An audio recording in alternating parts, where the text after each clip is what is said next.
Hello, welcome to Kuldeep's tutorial. This is the online program for those who are eager to study from home. First of all, this is the course for primary students. So, this is the lecture series of natural resources part 3. I have covered part 1 and part 2 in my previous video. You can check my channel for the same. And don't forget to subscribe my channel and press the bell icon. Let us start this today's lecture, that is natural resources part 3. I will teach you an easiest way to learn natural resources. So you can see how the effective that video was. My previous video, the link is in the description. Let us start the today's lecture.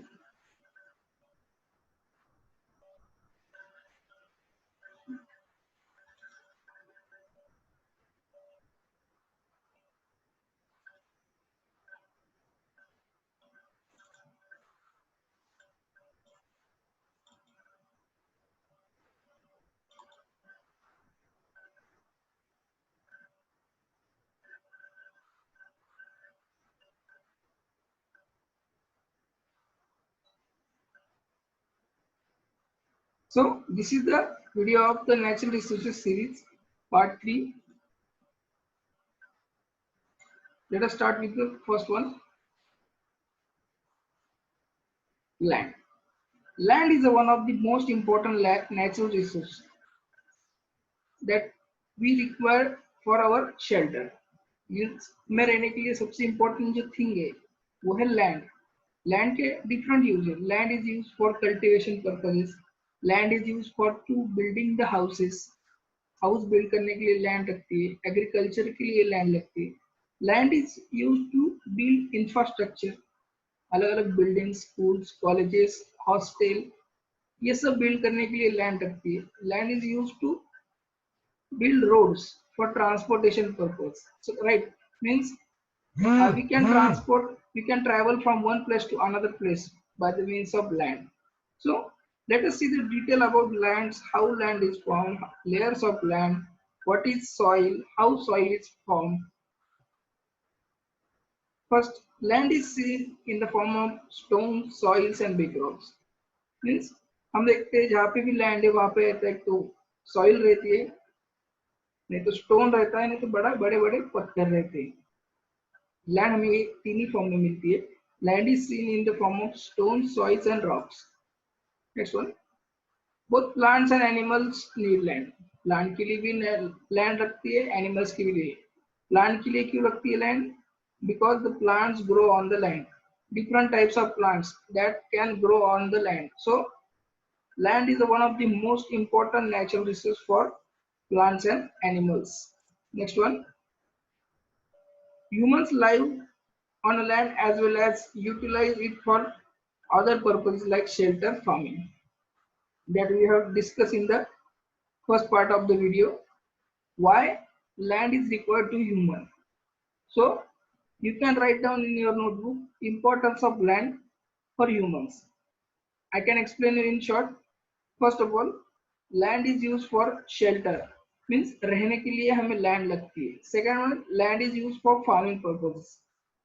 खेती करने के लिए हमें land लगती है. Third one is the land is use for build an infrastructure. बड़ा infrastructure है, school है, ऑडिटोरियम है, मॉल है, टॉकीज है, ये बिल्ड करने के लिए जो लगता है हमें लैंड लगती है. And land is use for transportation. Likewise, there are different uses of land that you have to write in your notebook. आपको क्या करना है, ये होमवर्क है आपका, कि लैंड के different uses for humans.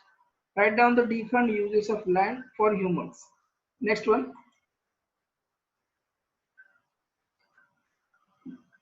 buried within a land are minerals, crude oil, natural gas, and which are useful for human in many ways. Right, land सिर्फ खेती करने के लिए, इंफ्रास्ट्रक्चर के लिए, शेल्टर के लिए नहीं यूज होती. लैंड के अंदर डिफरेंट टाइप्स ऑफ मिनरल्स रहते हैं. क्रूड ऑयल रहता है. Crude oil means petrol, diesel. Natural gas रहता है. नेचुरल गैस क्या रहता है, तो हम घर पे गैस यूज करते हैं, सीएनजी, कंप्रेस नेचुरल गैस. वो में लैंड से अंदर से ही मिलता है. Means land is useful in this context also, means for minerals purpose, for crude oil, for natural gas. So this is in the brief use of land, right? First of all, let us revise in quick. Land is used for both plants and animals. Plant के लिए क्यों लगता है? Because plants can grow on that land. और human के लिए आपको बोला है मैंने कि आपको नोटबुक में लिखना है कि ह्यूमंस के लिए लैंड क्यों इंपॉर्टेंट है. हम देखते हैं आगे सॉइल का फॉर्मेशन और लेयर्स ऑफ लैंड देखते हैं. Land can be divided into following layers. जो लैंड है वो डिफरेंट लेयर्स में डिवाइड है. वो लेयर्स देखते हैं one by one. First one is humus, the topmost mature layer and the most fertile layer. It is formed by the decomposition of plants and animals and usually found in the dense forest. Humus is the most fertile. Fertile मतलब ज्यादा उपजाऊ जमीन जो रहती है उसको क्या कहते हैं? ह्यूमस कहते हैं. और ह्यूमस कहाँ मिलती है हमें? यूजुअली हमें डेंस फॉरेस्ट में मिलती है. ह्यूमस लेयर कैसी बनती है? So in many years different plants and animals are dead and they are decayed and buried in the ground. वो बड़े बड़े प्लांट्स और एनिमल्स वो क्या है? मरे और वहां पे जमीन में गाड़े गए. और उनके डिकम्पोजिशन मीन्स उनके मतलब मराठी में कहते हैं उसे कुजना. उनके डिकम्पोजिशन की वजह से क्या हो गया? Top most layer fertile layer तैयार होती है. And the top most layer the most mature layer and it is called as humus. Humus का क्या इंपॉर्टेंस है? Humus is use for the farming purposes because सबसे ज्यादा उपजाऊ जमीन जो है उसे ह्यूमस कहते हैं. And the top most layer of the land it is called as humus. The next one is top soil. Humus के नीचे की जो लेयर है उसे हम क्या कहते हैं? टॉप सॉइल कहते हैं. और top soil is made up of soil, small stones, insect and worm. Top soil में क्या रहता है? छोटे छोटे पत्थर रहते हैं, सॉइल रहता है और इंसेक्ट रहते हैं, कीड़े, वर्म मतलब अड़ी. इनका सबका जो होम है वो टॉप सॉइल है. यहाँ पे आपको different types of insect, different types of worms मिल सकते हैं. Roots of the plants also मिल सकते हैं बिकॉज वो क्या होता है? ह्यूमस से root of the plant can come into that topsoil and the topsoil is rich in minerals and nutrients, so roots can stretch into a topsoil layer. Root यहाँ पे आते क्यों आते हैं? Because it is rich in minerals and nutrients. So second and important layer is the top soil. Next one is subsoil. Subsoil is made up of sand and small stones and it is an immature layer. यहाँ पे भी roots आते हैं because यहाँ पे सबसे ज्यादा minerals रहते हैं. सब सॉइल में सबसे ज्यादा रहते हैं मिनरल्स. और यहाँ पे जिसके रूट्स आते हैं the roots of the big plants come to that layer of the subsoil. मतलब बड़े बड़े जो प्लांट्स है उसके जो रूट्स है वो सब सॉइल तक आ सकते हैं. लाइक अ बनियान ट्री. बनियान म्हणजे वडाचं झाड. बनियान ट्री जो रहता है उसके रूट्स सब सॉइल लेयर तक आ सकते हैं. Next one is weather rock fragments. Weather rock fragments क्या रहता है? डिफरेंट टाइप्स ऑफ रॉक्स और वेदर मत क्या होता है? वेदर मीन्स छोटे छोटे टुकड़ों में डिवाइड होते हैं और ये प्रोसेस के लिए सबसे ज्यादा टाइम लगता है. और नेक्स्ट सब सॉइल के नीचे की जो लेयर रहती है वो वेदर रॉक रहती है. मतलब जो पेरेंट रॉक है, मेन रॉक से जो बारीक बारीक मतलब जो टुकड़े हुए उसके लिए जो लेयर है that is weather rock fragments. And the next one is last one is bed rock. This is the hardest layer of the soil. और यहाँ तक कोई भी रूट नहीं आता, यहाँ पे कुछ भी नहीं रहता है. This layer has less soil more rock. सबसे ज्यादा सॉइल कम रहती है और ज्यादा से ज्यादा रॉक्स रहती है. Minerals obtain from this layer. हमने जो पीछे देखा था कि लैंड से हमें डिफरेंट टाइप्स ऑफ मिनरल्स मिलते हैं, नेचुरल गैस मिलता है, right? This natural gas and minerals are obtain from this layer and they're responsible for the color and texture of soil. The bedrock, this is the layer which is important for the color. हमने देखे different types का soil रहते हैं. Red soil रहती है, sandstone रहती है, थोड़ी ब्लैकिश रहती है. सो कलर एंड द टेक्सचर जो सॉइल का है वो किस पे डिपेंड है? It is responsible for on the bedrock. Bedrock पे डिपेंड है कि सॉइल का कलर और टेक्सचर कैसे रहेंगे. सो these are the 5 layers of the land और the 5 layers of the soil कह सकते हैं इसे हम. First one is humus. Humus is the fertile layer. यहाँ पे क्या होता है, यहाँ पे ज्यादा से ज्यादा प्लांट्स यहाँ पे ग्रो करते हैं. Second is the top soil. Top soil is home of the insect and worm and rich in minerals and nutrients. Third one is the subsoil. Subsoil में क्या रहता है, न्यूट्रिएंट्स ज्यादा रहते हैं, मिनरल्स रहते हैं, और roots of the big plants are come in the subsoil layer. Next is the weather rock fragments, and the last one is bedrock. Bedrock is the hardest layer of the soil, and it is made up of more rocks and less soil. And this is the layer which is responsible for the texture and the color of the soil. हम देखते हैं next क्या है. इसकी एक figure है, ये figure आप देख लीजिए. यहाँ पे 2 मिनट स्लाइड पॉज कीजिए. यहाँ पे देखो पूरी लैंड की लेयर दी है. देखो first one is humus. One second. देखो ये जो लेयर है, यहाँ पे क्या है, प्लांट्स ग्रो हो रहे हैं, that is humus layer. Humus यहाँ पे. और second one is top soil. Top soil में क्या आता है, रूट्स आते हैं. क्यों? बिकॉज आपको मिनरल्स एंड न्यूट्रिएंट्स के लिए यहाँ पे रूट आ रही है. नीचे उसके नीचे सब सॉइल है, बस सब सॉइल तक ही प्लांट्स के रूट आ सकते हैं, उसके नीचे प्लांट्स के रूट आते नहीं है. That is weather rock fragments and the last one is bed rock. So there are 5 layers of the land. ये आपने एक बार अच्छे से देख लो, और इसको ड्रॉ करना है आपको आपको नोटबुक में. नेक्स्ट वन देखते हैं.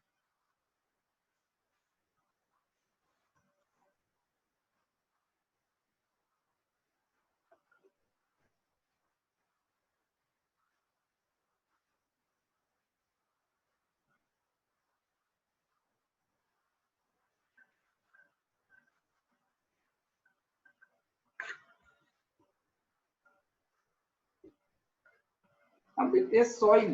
सॉइल जो बनी है कौन से कंपोनेंट से बनी है. Soil is compose of biotic and abiotic factors. Different different biotic and abiotic factors रहते हैं, उससे सॉइल बने कंपोज मतलब बनी हुई रहती है. 1 सेकंड, स्लाइड थोड़ी पीछे चले गए, एक बार देख लो आप. राइट, यहाँ पे आ गया. Soil is compose of biotic and abiotic factors. मतलब different types of biotic factors रहते हैं, अबायोटिक फैक्टर्स रहते हैं, और इससे जो कंपोज होती है वो सॉइल रहती है. अभी देखते हैं biotic factor. Biotic means the factors which are come from nature. Nature से जो फैक्टर्स मिलते हैं, such factors called as biotic factors. ऐसे फैक्टर को हम क्या कहते हैं, बायोटिक फैक्टर कहते हैं. देखो living things constituting the soil, examples plants, microbes and worms. Plants को आपको मालूम है, microbe means the small organism that can not be seen our by naked eyes. मतलब हम डायरेक्टली खुली आंखों से जो ऑर्गेनिज्म को देख नहीं सकते उसे माइक्रोब्स कहते हैं. And the third one is worm. Worm मतलब अड़ी, ये तो हम देखते हैं. So biotic components are the plants, microbes and worms. For your information, for your curiosity, microbes में एक टाइप रहता है वायरस, एंड वायरस जो अभी चल रहा है वो है corona. Means microbes is one of the biotic components which is come in the soil. Soil में रहते हैं. हम बोल सकते हैं कोरोना जो है, corona is one of the type of microbes. Next one is abiotic components, means the non-living or that components that cannot be come from uh, living thing. जो living thing से आता नहीं है, ऐसे कंपोनेंट्स को हम बायोटिक कंपोनेंट कहते हैं. तो एग्जांपल इज, देखो एग्जांपल की स्पेलिंग यहाँ पे गलत हो गई है, आप करेक्ट कर लेना, इधर एम चाहिए. एग्जांपल में क्या है, rocks, small stones, sand, pebbles. Rocks मतलब मालूम है आपको पत्थर, स्मॉल स्टोन मतलब छोटे पत्थर, सैंड मीन्स आपको तो मालूम है सैंड क्या है, माटी, एंड पेबल्स, पेबल्स में जो छोटे छोटे रहते हैं पत्थर, उसे हम क्या कहते हैं, पेबल्स कहते हैं. So our soil is compose of this things. So आपके मन में क्यूरियोसिटी जग गई होंगी, how soil is form. Soil तैयार कैसे होती है, हाउ सॉइल इज फॉर्म, उसके लिए क्या क्या रहता है, क्या प्रोसेस है. हम देखते हैं नेक्स्ट स्लाइड्स में कि सॉइल कैसे तैयार होती है. देखो process of soil formation. It is the slow continuous natural process, एकदम स्लो प्रोसेस है। सॉइल फॉर्मेशन की प्रोसेस एकदम स्लो है। आप ऐसे बोल नहीं सकते कि आज पत्थर देखा आपने और वहां पे कल सॉइल तैयार होगी। No, soil is a very slow process and there are different factors are responsible for the formation of soil. Heat, cold, water are responsible for breakdown of bedrocks, and this process is called as weathering of rocks. Right? Heat से क्या होता है? Suppose आप देखो, heat अगर सन है, sun rays सबसे ज्यादा चल रही है, हीट है, और हीट से क्या होता है, जो पत्थर है रॉक से वो क्या होता है, एक्सपांड होते हैं। एक्सपांड मतलब बढ़ जाते हैं, थोड़े से एक्सपांड हो जाते हैं। एक्सपांड होना मतलब थोड़े फूल जाना। और बाद में क्या होता है, कोल्ड की वजह से, कोल्ड की वजह से फिर क्या होता है, वो फिर से कॉन्ट्रैक्ट होते हैं। मतलब दिन में वो रॉक्स एक्सपांड हो जाते हैं और रात में फिर से कॉन्ट्रैक्ट होते हैं। सो एक्सपांशन कॉन्ट्रैक्शन, एक्सपांशन कॉन्ट्रैक्शन से क्या होता है, वो पूरा रॉक टूट जाता है, रॉक पूरा टूट जाता है। This is the one of the type. Water and cold condition कैसे रिस्पॉन्सिबल है, आप बोलता हूँ आपको। अभी देखो, अगर पानी है, नदी का पानी बहाव रहता है, बहाव बहुत मतलब जोर से बहाव रहता है, कंटिन्यूसली फ्लो होते रहते हैं। और उससे होता क्या है, जो पत्थर से, उसमें जो स्टोन से, रिवर्स में जो स्टोन से, वो कंटिन्यूसली क्या होते हैं, the pressure of the water increase and the stones are breaking into smaller pieces. Stone क्या होते हैं, वो छोटे छोटे टुकड़ों में बिखर जाते हैं। वाटर में क्या होता है, और कोल्ड से क्या होता है, suppose in cold areas like Jammu and Kashmir, जहाँ पे ज्यादा बर्फ गिरती है, वहां पे क्या होता है, अगर थोड़ा टेम्परेचर कम रहा तो जो रॉक है, जो रॉक के जो ब्रेक रहते, ब्रेकेज रहते, ब्रेक्स रहते उसमें, मतलब उसमें जो भेग बोलते हैं हम रहते, उसमें क्या होता है, पानी पूरा जमा हो जाता है। और उसकी वजह से क्या होता है, फिर से वो वाटर जो है वो फ्रीज हो जाता है। और फ्रीज होने से क्या होता है, जो कॉन्ट्रैक्ट हुआ वो स्टोन है वो पूरा टूट जाता है। राइट? सो आपको ये समझ में आ रहा है नहीं, आप इसके लिए एक वीडियो देख सकते हो, यूट्यूब पे एक वीडियो है ये प्रोसेस समझने के लिए, और उसकी लिंक डिस्क्रिप्शन में, आप डिस्क्रिप्शन में नीचे वीडियो के लिंक चेक कर सकते हो, लिंक उसकी डिस्क्रिप्शन में दी वाली है। हम नेक्स्ट देखते हैं।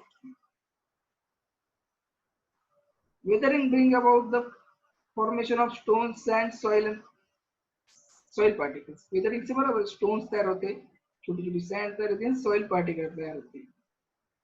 Next, and roots of the tree also contribute in the weathering of rocks. Right? जो roots है, roots हमने देखा है, roots कौन सी लेयर तक जाते हैं, कम से कम वो टॉप सॉइल तक जाते हैं, टॉप सॉइल सब सॉइल तक जाते हैं। और क्या होता है, जब रूट पेनिट्रेट होते हैं, और जब रूट पेनिट्रेट होते हैं उससे क्या होता है, जो सॉइल है, जो रॉक है, वो ब्रेक हो जाता है। और ब्रेक होने के बाद क्या होता है, वो छोटे छोटे पीसेस में कन्वर्ट हो जाते हैं। तो हम बोल सकते हैं roots are also contribute in the weathering of rocks. So for the weathering of rock, the four things are responsible. First one is heat, second one is cold, third one is water, and fourth one is roots. So आपको किसी ने भी पूछा, describe the different factors for the weathering of rocks. Weathering of rock के लिए different factor कौन से responsible है, तो हम देख सकते हैं first factor is heat, second one is cold, third one is water and fourth one is root of the trees. ये चार फैक्टर्स है, they are later responsible for the weathering of rocks. So in this way our today's lecture is finished. हमने हमारा आज का lecture जो है वो पूरा खत्म हो गया है, और आज के लेक्चर के साथ हमारी नेचुरल रिसोर्सेज की भी सीरीज खत्म हो गई है। Total series consist of 3 parts. First part, second part तो पहले ही आ गए हैं, और थर्ड पार्ट आपको अभी आज आ गया है। राइट? तो आपको चैनल के बारे में एक बता देता हूँ। Nowadays our channel is posting videos by consecutive days, means Monday को अगर वीडियो आया है तो ट्यूसडे को वीडियो नहीं आएगा, फिर वेडनेसडे को आएगा। मतलब एक एक दिन के बाद हमारा वीडियो आता है, एक दिन गैप, एक दिन वीडियो, एक दिन गैप, एक दिन वीडियो। राइट? सो हमने अभी 6 स्टैंडर्ड स्टार्ट किया है। So by the way we are starting 7, 8, 9 and 10 standard also. So for that we require small time, हमें उसके लिए थोड़ा टाइम चाहिए। अगर ज़्यादा हमें टाइम मिल गया तो हम वो सब चैनल स्टार्ट करने वाले। और 6th का भी साइंस का हो गया first chapter, that is natural resources. By the next video, हमारा नेक्स्ट वीडियो मैथ्स का आने वाला है अभी। और अभी ये वीडियो आज आ गया तो उसके 1 और 2 दिन के बाद, मतलब आज थर्सडे, राइट, आज थर्सडे, तो फ्राइडे गया, सैटरडे, सैटरडे को हमारा मैथ्स का वीडियो आएगा। So stay tune, please like and subscribe my channel and press the bell icon and share to your views, share to different students that are required, that needs the study from home, that eager us to study. Thank you all, thank you all. And this is the lecture conducted by Professor Kuldeep Sonone. So today's lecture is over. I've declared that today's lecture is over.